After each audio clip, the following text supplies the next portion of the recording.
everyone, and welcome here at the Meticulous Moments podcast. We are so excited to have our special guest with us today. His name is Ryan Dalton from Celebrity Boxing, and he is such an intriguing person. My goodness, we had such a lovely virtual coffee. We just had to bring this session to you. Welcome, Ryan. Hello. It was a delicious cup of virtual coffee, too. Oh. That it was. I found your story, your life story and what brought you up to this point very, very interesting. I believe you started out by making YouTube videos. So tell us about that journey. Yeah, just I noticed when I got my laptop that there was a camera attached to the top and just started recording.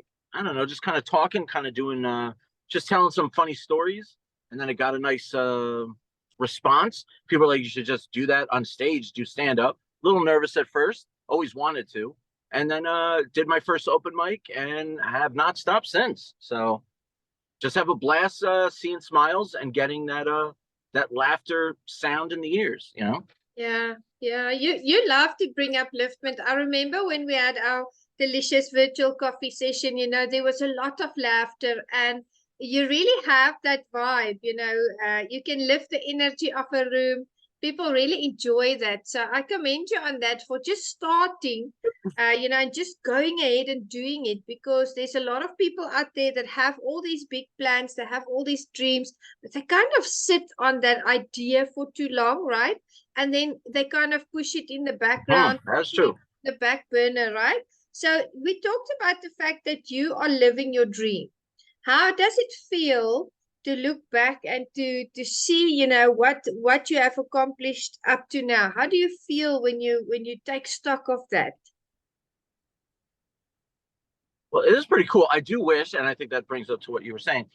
I wish I started earlier. I wish I broke out of. I was a little shy, I would say, back in the day, and that open mic definitely cracked the egg and let me out. And I just wish I tried it earlier, because, like starting to do the boxing thing, 40 years old right now, not really in my prime. If I was brought back maybe at 30, then I could really be demolishing people. Now I'm just demolishing people, but I would really beat them up so much quicker if I started 10 years ago. Now it takes me to like the second round to beat somebody up.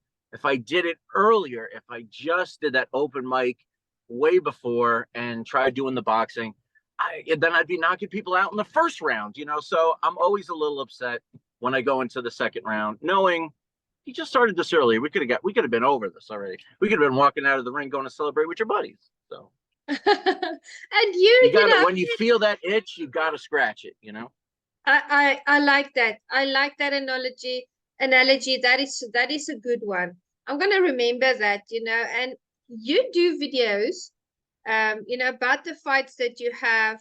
You kind of take this persona on, like you're kind of the bad guy, and you call them out. Tell us about that, because that's a wonderful strategy.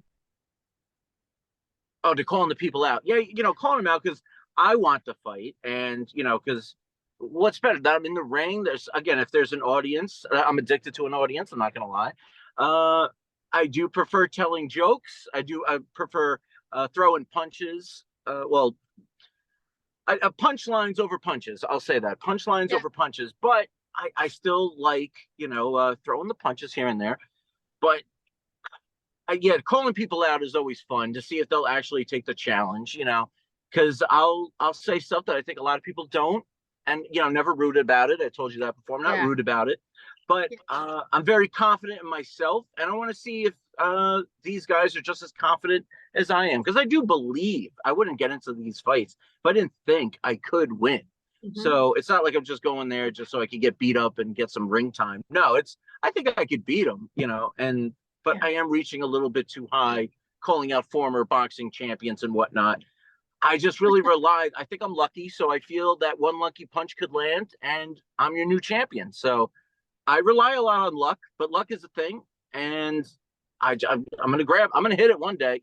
It's a slot machine, and I'm gonna hit the jackpot at some point. So I believe so. I believe so. Absolutely. You've got that tenacity. You've got that drive. I believe you have an upcoming fight. Is it in December? And you made a video for your opponent. Yeah, I believe it I involved did. something about creatine. Tell us what you said in that video. All right, so the guy I'm fighting, Evan Spencer. This is for the official celebrity boxing United States Heavyweight Championship. So every time I see there's a championship in the air, I could just add that to my man cave downstairs. It'd be fantastic. So I was saying I want that shot. The guy who is also like the number one contender for that, he's a meathead. I don't want to. He is. He's a gym rat. He's just all muscles. I doubt he has any real skills when it comes to boxing. So it's going to be, brains versus bronze. And I definitely have the brains, because, he's not very bright either. I could say that. So he's just a bag of muscles. And, he's good at the gym. He's good at picking up heavy items and putting them down. That's great. But in a fight, that doesn't really translate. So Evan Spencer's going to get beaten up. And if it was a calendar contest, he'll win. He's got a better physique. I'll give him that. But I don't think he'll win the fight in December. He won't get that belt because I want it just a little bit more. So You do. That's why he's in trouble. He's in trouble. I do. Oh, my goodness. He hits hard, but if I can just dodge it, I should be all right. That's the game plan. Yeah, just don't flip. get hit. That's my game plan going in. That's and it. Hit him first. Bob and weave. It's a solid game plan. No, that's great. True. That's great. I love the way that you approach it. It's very unique, and with the persona that you put on it is, you are all about the fun and the laughter, but you also do train, because I know that you started out in COVID, calling big boxers out just for the fun of it, and then you actually ended up doing boxing. So tell us about your training. Well, not by choice. My wife made me do the training. I thought, if I watch, because I thought I was a visual Golden Gloves winner, if I watch enough of the fights, because I'm a huge boxing fan, huge UFC fan, never miss an event. And I don't just watch it, I study it. That's what I told my wife. And she says, that's not a thing. So I'm going to get you boxing lessons. So she was the one who hooked me up with 2 different training camps. And yeah, these coaches are no joke. And I've had Coach B. Right now I'm training with Coach Dice. His name is Connor Dice. And these guys, they push you to the limit. And sparring, these people beat the crap out of me to practice. That's not fun, I always think we're going to go there and talk boxing. Nobody wants to talk at the boxing gym. They just want to fight, And I'm like, can we just talk about it a little bit? But nobody wants to do that. So we get in there and we throw down, and I've handed out my fair share of bloody noses. I'm not going to lie. So it makes me feel pretty good coming home and letting her know that, your husband can fight now due to thinking he could fight because I watched it a lot. So you definitely have to train. That's key in fighting. Oh, yes. You have to train. Absolutely. Shout out to Mrs. Dalton for making Ryan train. We are very happy to hear that you pushed him into the deep end, because, he does want to do his best and win in December. So I believe she needs a shout out, Ryan. Definitely. She definitely needs a shout out. Yeah. No, she knows what's best. And she's seen my performance with no training, because for my 3rd fight, it was like a week's notice. And I was like, I don't need to try. I think I got it. I think I remember. No, you need to be constantly refreshed when it comes to fighting, because you will forget key things. And on a week's notice, never doing that again, because I got whooped. So, but that was me just being so cocky, thinking, I got it. I figured it out. No, you don't figure it out. You need that concentrating if you're going to be doing it. Learning process. We're getting there. You do. Tell us about your fights. The fights that you had. Who did you fight? What was the end result? And what kind of lesson did you learn from each fight? So I fought Hafiz the Flash Montgomery, a former heavyweight boxing champion. I went 3 rounds with him. He was doing weird punches, man, because he's been fighting his whole life. He was doing punches where I'm guarding my face, and he did punches where they went like down, and he kept punching like the solar plex. Never really trained. I blocked the body, the head, but he was doing these weird arcing shots. Totally got me nauseous, extremely fast. He got me down in the third round, and I was either possibly stand up and throw up in the ring, or just let him get the W. We gave him the W because, again, he knows every trick in the book. I tried cheap shotting him. That's because that's what. So I go in the beginning, you're supposed to touch gloves, respect. No, not for me. I'm looking for that automatic crowd response, and I cheap shot you right in the face. And that gets boos from everybody. I do a little dance in the ring, and my opponents usually charge me, throwing a flurry of punches. And then I usually hit him with a right hook. That's usually what has happened. But no, I've been trying to knock him out with my cheap shot, but that hasn't worked yet. Still a work in progress.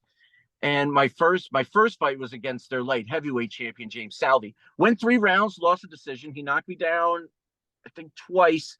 In the second round, I kept going for the body shots. And every time I went for the body, he shot me up with an uppercut to the face. So I'm pretty much anti-body shots right now, because I do believe every time I go down for a body shot, I'm going to get smashed right in the grill. So my second fight I won. I was pumped. That was dope. Then I, again, cocky, calling out the big champion for the third fight. And then the fourth fight was a week's notice, and I know never to do that again. Yes. So 1 and 3, but I can't. Those 3 losses were kind of, I don't count them. Yeah. Week's notice, can't count it. And the other ones are against champions. I went for it all. I'm gonna fight somebody more my own same page, like Evan Spencer, who's just a meathead. So. Evan Spencer might be watching this. That's fine. He knows he's a meathead, and bigger they are, the harder they fall. We'll get rid of him pretty quick. He's just muscles. That's all he is. He's got a bigger bicep, but he's got a smaller brain. So what are you gonna do? I remember the days with Mike Tyson. He wasn't the tallest, the biggest guy out there, but he used to take on the biggest guys, and he used to do so well, and I think it's all about that courage and that drive. So it doesn't matter, even in martial arts, it doesn't matter what size your opponent is, as long as you can, walk in there and have the confidence that you have. You can do very well. You can be victorious. I did a jiu-jitsu competition, never done jiu-jitsu, but I was a visual black belt due to I've been watching UFC. And I left with a bronze medal. I had that in my man cave. I tapped one guy out with a guillotine choke. The other guys got me out of there pretty quickly. Wow. But I still got third place, and I walked around with that bronze like it was the gold, And Fantastic. I did videos going up to it. And the guy who ran it at Good Fights, Brazilian Jiu-Jitsu tournament, he was like, I've never had people request to fight other people. He's like, there's 7 people in here who asked to fight you for what you were doing in your videos. So I was like, oh, that's cool. Yeah, absolutely. Yeah, line them up. That'd be cool. Yeah. It's all about the challenge. And I like knowing that they want to fight me, as opposed to fighting a stranger for no reason. I feel like I'm, I have to fight you. I don't even know who you are. I like having if I make that beef, then there's a story. I can get into it. I can fight you. Absolutely. I commend you on getting a bronze medal in jiu-jitsu. Because if you're not a jiu-jitsu practitioner, I'll take it. And you went and you did it and you got bronze. Wow, that's fantastic. Wow. Yeah. Pure luck. Pure luck. But I'm a lucky guy, I feel. So it works. You just gotta. All that luck has just got to tap you on the head once, and you're good to go.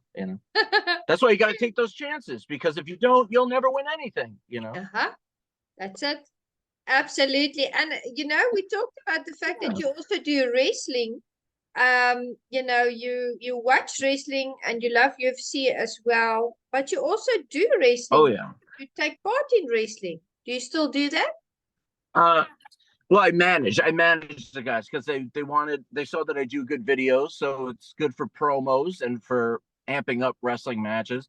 So if you have a wrestler on your roster who's good in the ring, but is not really good on the microphone, I become his manager. I can amp him up to make the fight like, oh wow, this is gonna be a good fight. He takes care of the ring stuff. I take care of the outside of the ring, and I walk around and I talk to the crowd, rooting for my guy. If he's a bad guy, even better, because then the crowd tells me to get away from them, and I can still break them and make them laugh, and still make them root just a little bit for the bad guy, because I make it enjoyable. So they finally break and they're like, all right, I'll root for him. So it's always fun just playing with the crowd. It is. It is. Tell me, I'm curious to know, because I do martial arts. I do jiu-jitsu and kickboxing and boxing and karate, Oh, and self-defense. You oh know, yeah. when you go up against someone that has professionally achieved more, like you, for instance, you fight pro boxers. You've been to jiu-jitsu tournament where you didn't have the background, but you went in. Do you have those butterflies? That's kind of an excitement, before a fight. Do you have those? How does it feel? Are you excited? Do you have butterflies, or are you a little bit anxious? What goes through your mind before you go onto that floor?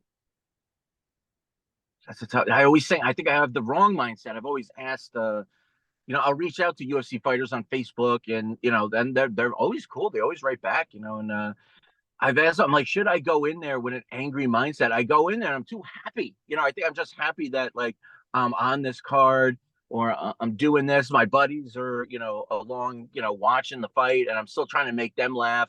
So I'm looking at my opponent who looks pissed off, like they want to kill me, and I'm smiling at them, like having a blast. And, I'm just kind of messing around until, stuff gets really in there. But I think if I went in there, like I wanted to rip your head off, I think that would make my performance better.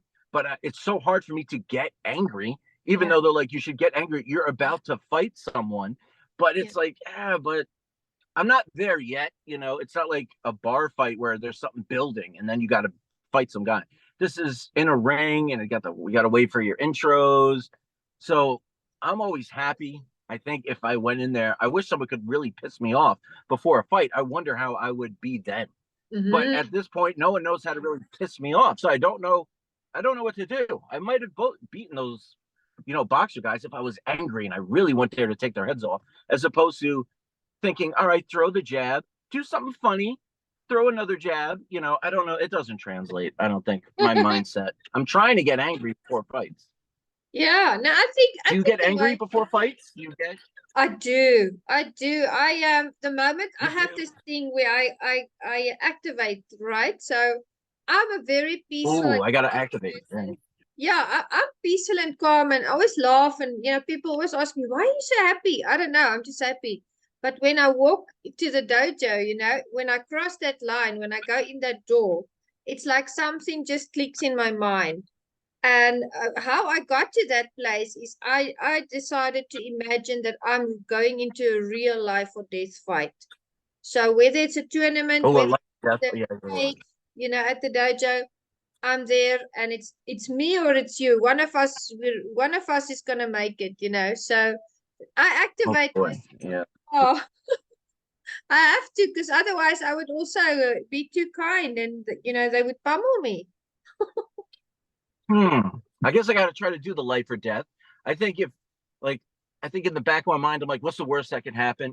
Yeah. I think maybe that I shouldn't have what's the worst that can happen and be like, it's okay. If they drop me, it's all right. The ref will check me out. I don't want any of that. I should go in like, I'm not making it out of here. I'm not gonna. One of my coaches said you had to envision like the guy just murdered my family, and I was just like, but he didn't. Like, and I'm like, the guy who wanted me to spar, I don't even know his name. I never even met him before. And he's like, act like he murdered your family. I'm like, but he didn't do that. I'm like, well, you want me to do something to him? Like, treat him like that? He seems like an okay guy, But that's a weird thing for me to snap. Like, oh, okay, you don't kill my family. It doesn't work like that. So we're still trying to find it. No, it'll come. It'll come. I have a trigger. I don't like it. I don't know what it is, but when I'm fine, if people are in my space, because I do jiu-jitsu, you'll know, if you do jiu-jitsu, you have to be fine with letting people into your body space, right? Because it's closed off. But I have this thing, I'm angry and I'm ready for the fight, and it's you or it's me. But the moment someone punches me, doesn't matter if it's a body punch or a face punch or whatever it is, it's like I just go, I just see black. And then I just Oh go, no, it's a no. trigger, so maybe you should let someone like push you or punch you or upset So I you. got to have my buddy right before hit me in the face. I might have to do that. I might have to do that. He's not going to want to do it. I'm like, dude, just hit me or he's got to say something nasty to me or Yeah. something so I can turn around and get riled up. That's true. Ryan, let's talk about your family because you've got a very supportive wife, and you met her at a comedy show. Tell us how that I happened. That's did. beautiful.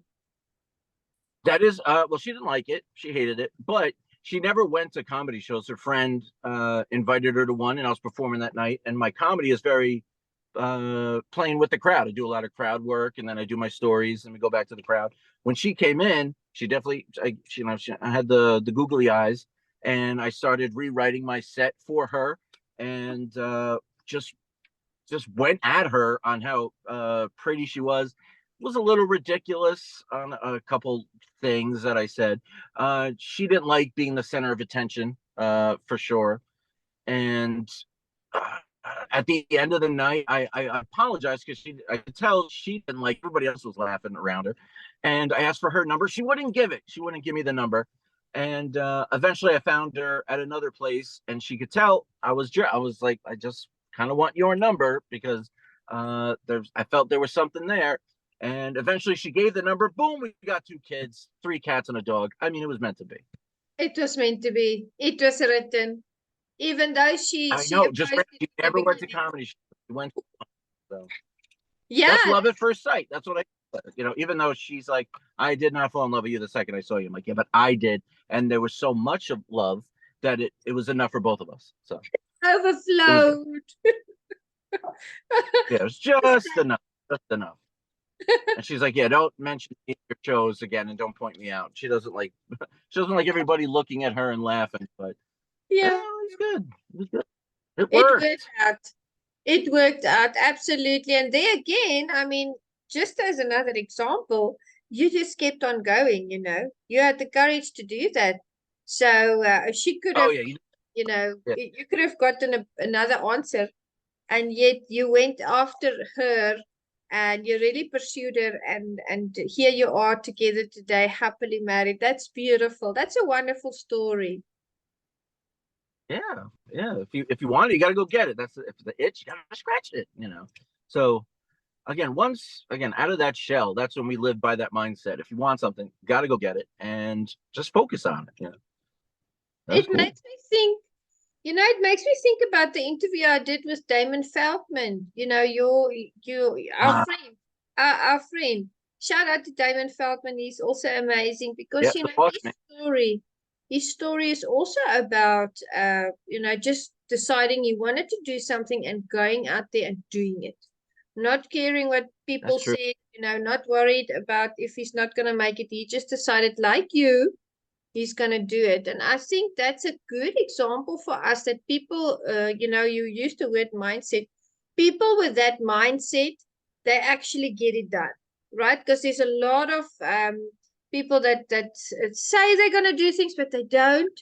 But you, Damon, and a lot of other lovely individuals that I know, you actually go out there and you do it and you enjoy it and you're Yeah. happy where you So yeah.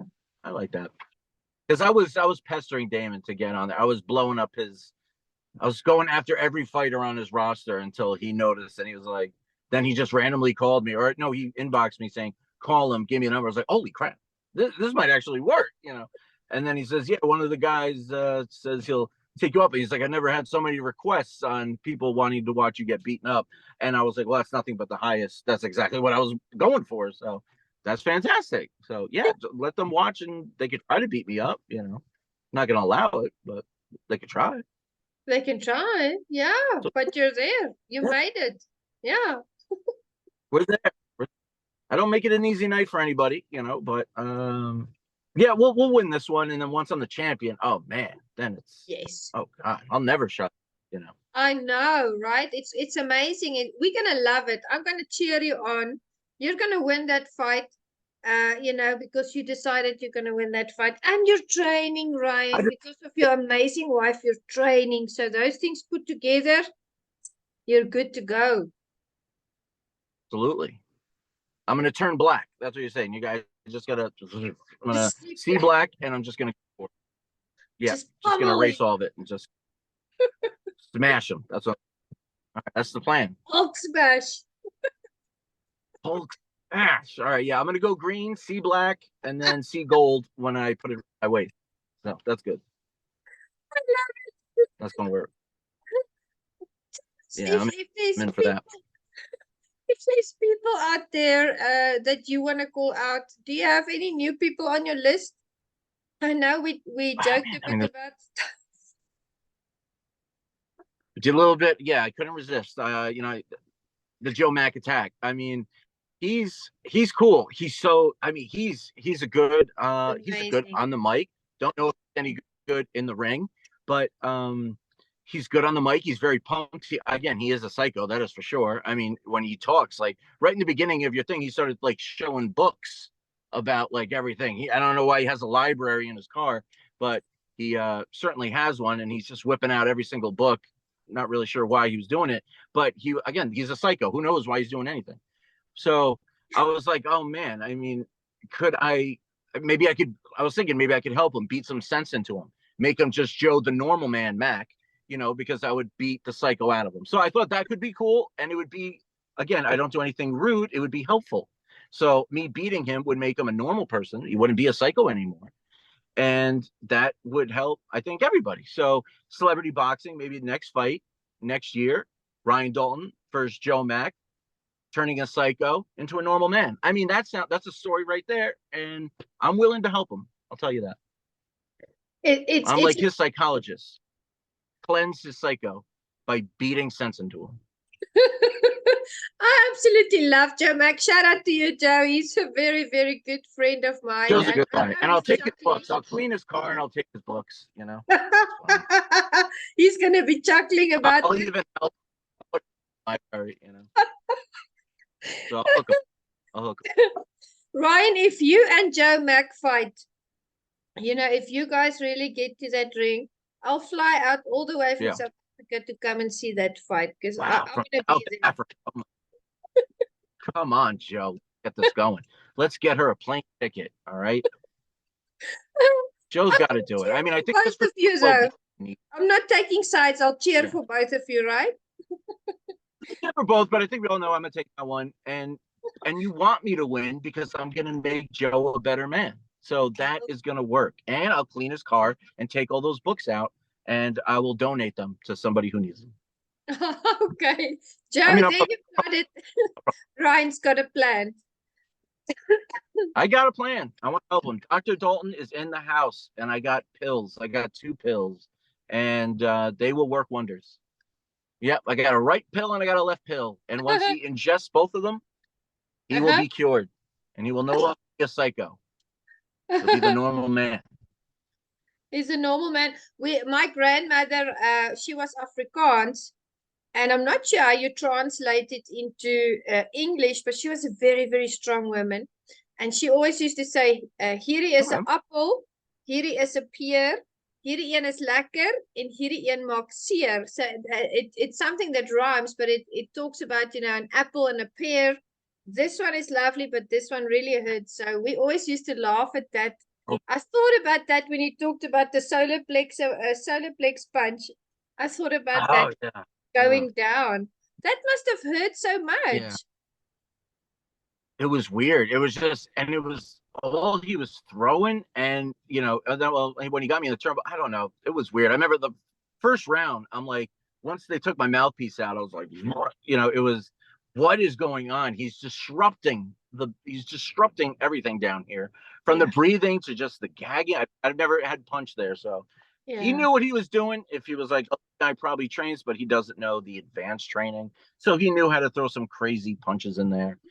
That, not happy with him, but maybe I told him I'd fight him again, because now I would know what else can he throw if I already know your solar plex trick. So I would get him if I fought him again, I'd be.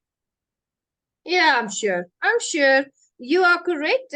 We have that same punch in karate, because we use it to disrupt the breathing and to kind of Oh yeah. disrupt someone's flow.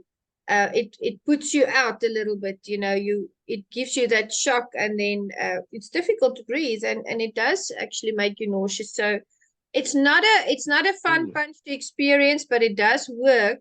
I want to ask you, up and coming people out there, whether they're entrepreneurs, whether they're athletes, whether they want to pursue a dream, what is your advice to them in this moment of time, or moment in time? How can they get going?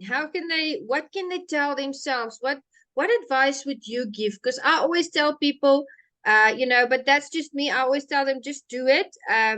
Build the parachute, jump out of the plane, and then build the parachute on the way down. That's my philosophy, because that's how I am. I'm adventurous. But what would you tell them?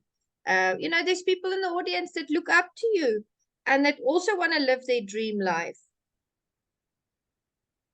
So, and how do you get it? Oh, to live the dream life. Yeah, you just got. It's basically like a sign up. There's always that beginning step.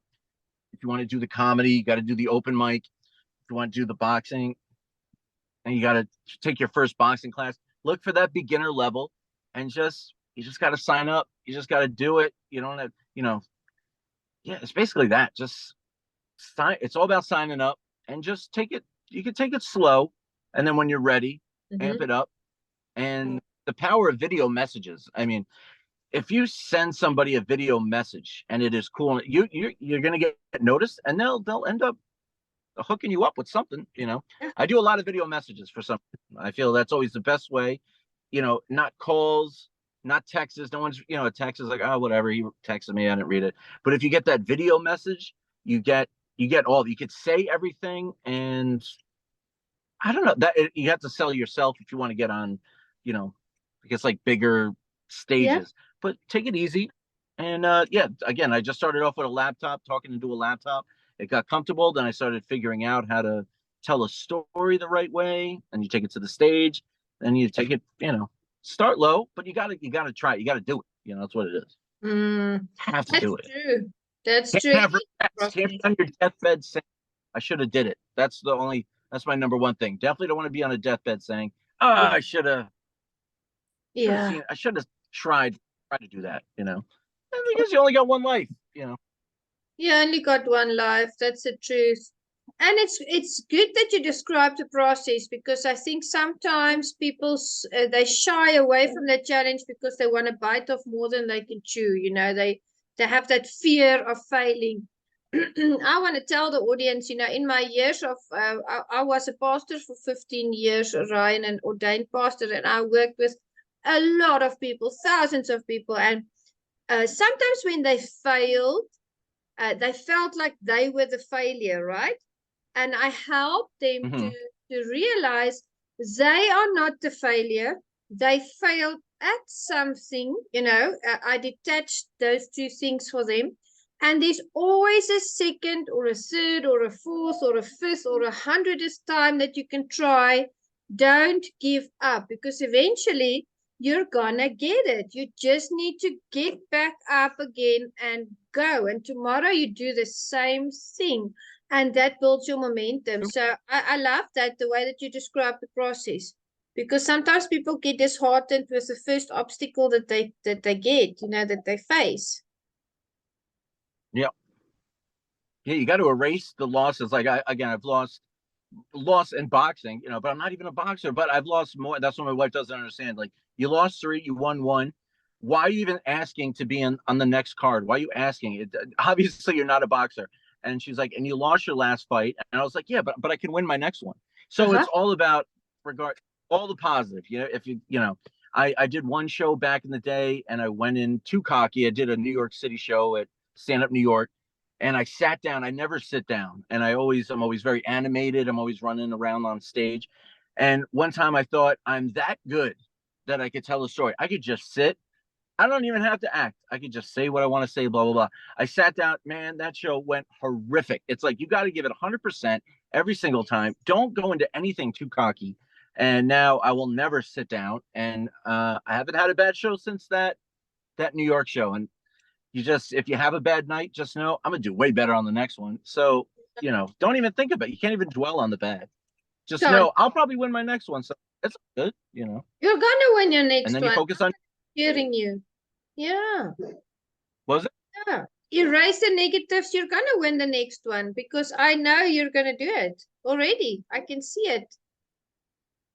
I feel pretty good. Just got to get that cardio up just a little bit more. But other than that, I think I plan on winning, edging him out on points, because I can kind of figure, again, he's not bright, so I think I have a game plan where he'll just be confused, and I'll just beat him.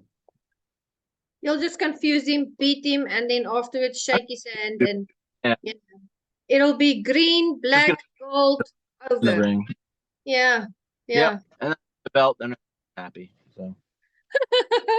Ryan, it's been lovely talking to you, getting to know you more, bringing you to the audience.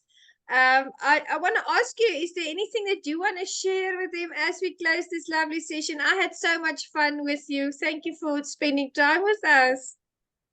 Absolutely. December 2nd. Hopefully on December 3rd, I can send you a message saying, let's do another show, and I have a championship belt. Or I'm going to tell you, we're going to wait a little bit longer. I lost that one, but don't worry, I'll win the next one. And then we'll set up a date for that. Yes.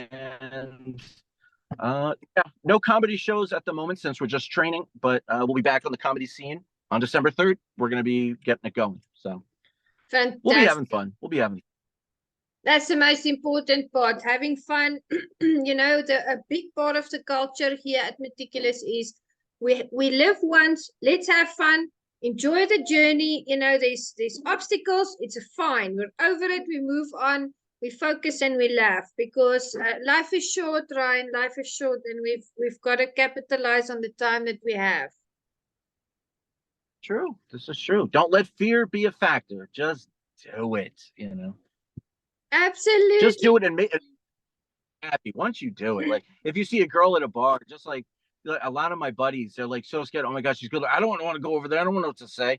It's like, oh man, but even if you try, you're going to feel so good, even if she says no. But you're going to feel good that you went and did it, as opposed to driving home wondering what would, maybe she would say yes. That's going to torment you more than it didn't work. So you got to go and just do it, Yeah. Come on, people. That's true. Because if you don't take that chance in that moment, you might never, let's use your example, you might never see that person again.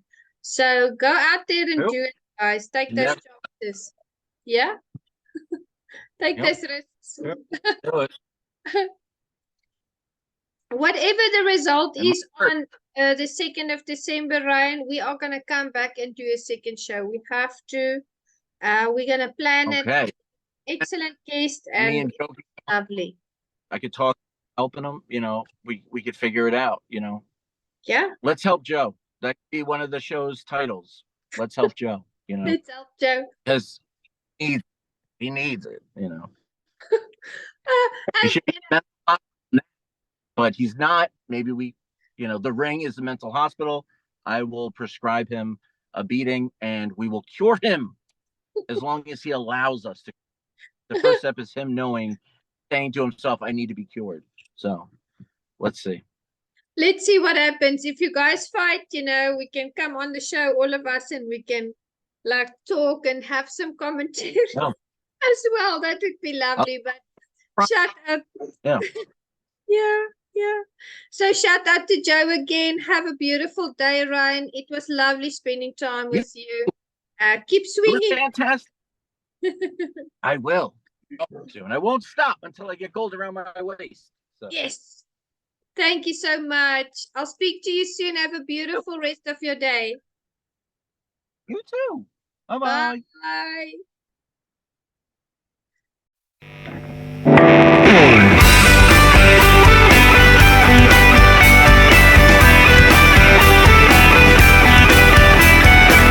Hi, my name is Jose Escobar, and I'm the founder and CEO of the Connected Leaders Academy. We're the #1 fastest growing community and tribe of some of the highest level entrepreneurs all around the country and around the world. We're in 36 states across the U.S., in 11 international countries, and over 240 plus members, growing every single day. And I'm honored, excited, and I'm glad to say that I'm proud to be the official sponsor of the Meticulous Moments podcast with Juanita Kapp. Thank you so much for the opportunity. I'm excited for this journey. Hey, what is going on, everybody? Super excited to be here with you today. The name is David Vrablick, and I am the founder and president of New Beginnings Motivation, and we are super excited to announce that we are teaming up and coming alongside to be a sponsor for Meticulous Moments with Juanita Kapp. This was an absolute joy to be able to come and to be able to be a sponsorship with her, not only because I believe in what she's doing and all the powerful moments that she's providing her community and the fact that she's invited me on her show a couple of times, but I'm also excited because she's a part of the family within the New Beginnings Motivation team. And it was a no-brainer when we had this conversation about teaming up with her. And so it is with an extreme honor that myself personally teaming up with Juanita Kapp. So super excited and much love, sister. Thought-Provoking Change and Jonathan Ellis, the champion maker, are proud sponsors of Meticulous Moments and Juanita Kapp. Head on over now to thoughtprovokingchange.com/opportunity and join us today, where alongside myself, Jonathan Ellis, the champion maker, and our team of highly qualified, incredible individuals will help you pull out the champion within yourself. We're here to bring out the champion that we know lives inside of you, that you may be challenged to manifest and to bring into your forefront. Join us today and align with us to help yourself level up and see what you can bring to the community at large. We're always looking for highly qualified individuals. This is an application-only process, so head on over today, put in your information, and let's communicate, and let's see if you are a fit for us, and we are a fit for you. We look forward to welcoming you inside the community now. Hey everybody, my name is Patrick Rude. I'm the owner of Rude Financial Services, a proud sponsor of the Meticulous Moments podcast, hosted and directed by the beautiful, strong, and intelligent Juanita Kapp. I cannot tell you enough about what this woman has done with this podcast and the effect that she has had on me and all of the other sponsors and people that listen. Don't miss it.